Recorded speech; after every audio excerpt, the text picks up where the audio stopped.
The CEO's voice cracked through the boardroom like a whip. "Bring me the real architect," he demanded, his eyes sweeping the room with disdain. The door opened, silence fell, and in walked the janitor, a tall, quiet black man in a worn uniform, holding nothing but a clipboard. No one knew, in that moment, that the building they stood in had been born from his mind. The tension in the boardroom was thick enough to taste. Polished shoes tapped against marble floors. Perfume mingled with the faint scent of fresh coffee and expensive leather. The CEO, a man who measured worth in titles and handshakes, stood at the head of the long glass table. His gaze was sharp, his tone sharper. "This is not the real architect," he said, glaring at the young project manager trembling at his side. "Bring me the real one." The room shifted uncomfortably. Eyes darted to the door. And then it happened. The hinges groaned, and in stepped a man no one expected. His uniform bore the faded logo of the cleaning staff. His hands were calloused, skin-lined from years of work. His eyes were deep pools of quiet history. Whispers rippled. Someone let out a soft laugh, quickly stifled. But he walked in with steady, unhurried steps, the kind that belonged to someone who didn't need to prove himself.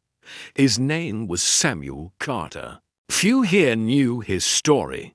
Even fewer cared to ask. Years ago, Samuel had been one of the brightest design minds in the city. He had crafted blueprints not just of buildings, but of dreams. He'd worked on projects that shaped skylines. But life, cruel and indifferent, had stripped him bare. His wife's illness had drained his savings, and when she passed, the grief drowned his career. Offers came, but they wanted his name without his vision. Samuel refused. Pride couldn't feed him, but it kept his soul intact. So he took a job sweeping floors in the very industry he once commanded. Not because he lacked skill, but because he needed quiet. In that quiet, he still sketched on napkins, scraps of paper, the backs of cleaning schedules. The building they stood in now was his creation. Every curve, every shadow, every line of light born from his hands. He had entered a design contest anonymously, submitting under the name of the firm's intern. A young man struggling to keep his job. Samuel wanted him to have a chance. The design won. The CEO never knew whose mind it came from. Now, the CEO stared at him with thinly veiled annoyance. "You're telling me, Chew," he said, gesturing at Samuel's uniform. Samuel didn't speak. He simply placed the clipboard on the table. On it was the original sketch signed, dated, unmistakable.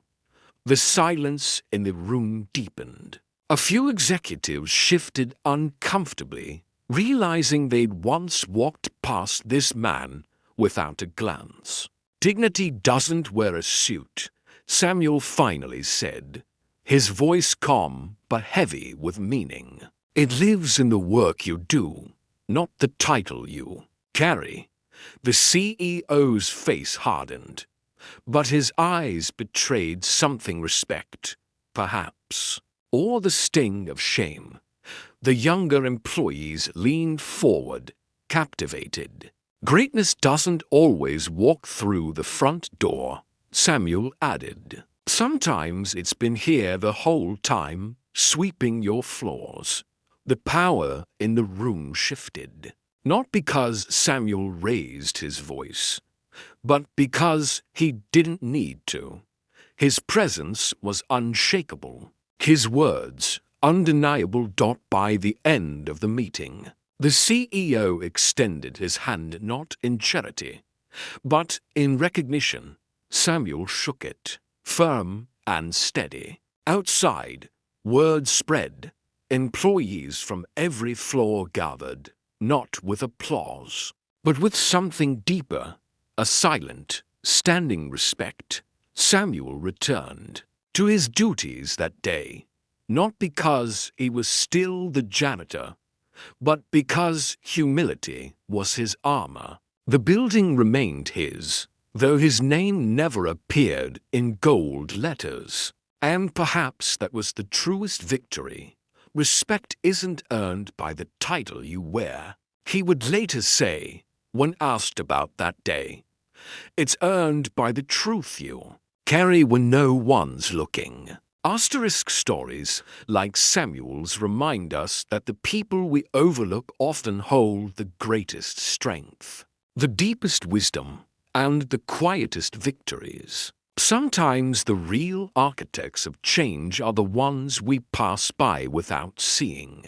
Wherever you are watching from, tell us, have you ever met a silent hero like Samuel? Share your thoughts below.